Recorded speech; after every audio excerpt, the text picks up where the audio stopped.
বলতেছি শুনতে পাচ্ছিস না? বয়রা হয়ে গেছিস নাকি?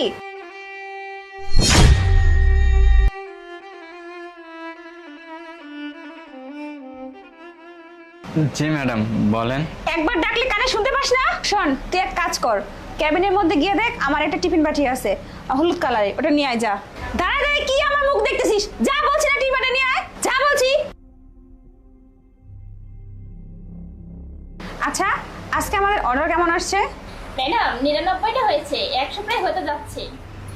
স্যার এই নিন এই অফিসের হাজিরা খাতা, আমার হিসাব ক্লিয়ার করে দেন, আমি এই অফিসে আর চাকরি করব না। আমিরুল, এটা কোন ধরনের বেয়াদবি? আমি তোমার বস, আর তুমি রেজিস্টার খাতা নিয়ে এসে এখানে আমাকে বলতেছো তুমি চাকরি করবে না?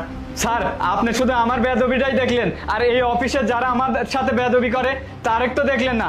স্যার ভালো ভালো বলতেছি, আমি এই অফিসে আর চাকরি করব না, আমার হিসাব বুঝিয়ে দেন। দেখো আমিরুল, চাকরি ছেড়ে দেওয়া কোনো সাধারণ কথা নয়। চাকরি ছাড়ার আগে অন্য একটা এমপ্লয়িকে অফিসে আনতে হবে, তাকে সমস্ত কাজ বুঝিয়ে দিতে হবে, তার বেতন ঠিক করতে হবে, তার সাথে মিটিং করতে হবে, তারপরে তুমি চাকরি ছাড়তে পারো। এর আগে তুমি হুটহাট করে বললে চাকরি ছেড়ে দেওয়া যায় না।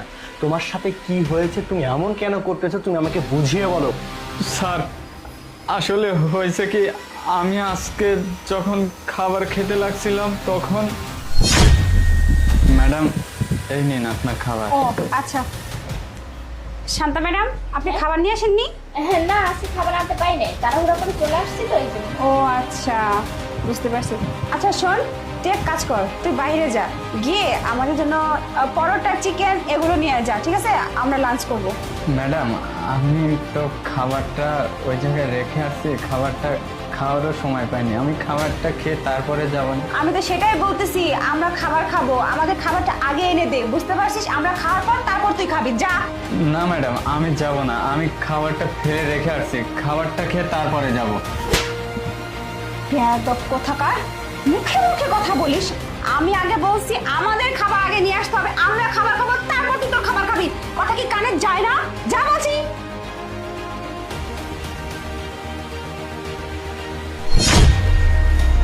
ঠিক আছে, তুমি যেহেতু বলতেছো যে তোমার সাথে প্রিয়া এই ধরনের কাজ করতেছে, আর এটা যদি সত্যি হয়ে থাকে, আমি তোমার সাথে আছি। এই কোম্পানি তোমাকে বেতন দিয়ে রাখছে এখানকার সিকিউরিটি গার্ড হিসাবে, তুমি কোম্পানি দেখাশোনা করবে, তারও পার্সোনাল কাজ করার জন্য কোম্পানি তোমাকে এখানে রাখেনি। তোমার সাথে যেটা হয়েছে সেটার বিচার অবশ্যই হবে। ঠিক আছে, তুমি তোমার রেজিস্টার খাতা নিয়ে এখান থেকে চলে যাও, গিয়ে মন দিয়ে কাজ করো, আর তোমার সাথে যেটা হয়েছে সেটার বিচার আমি অবশ্যই করব।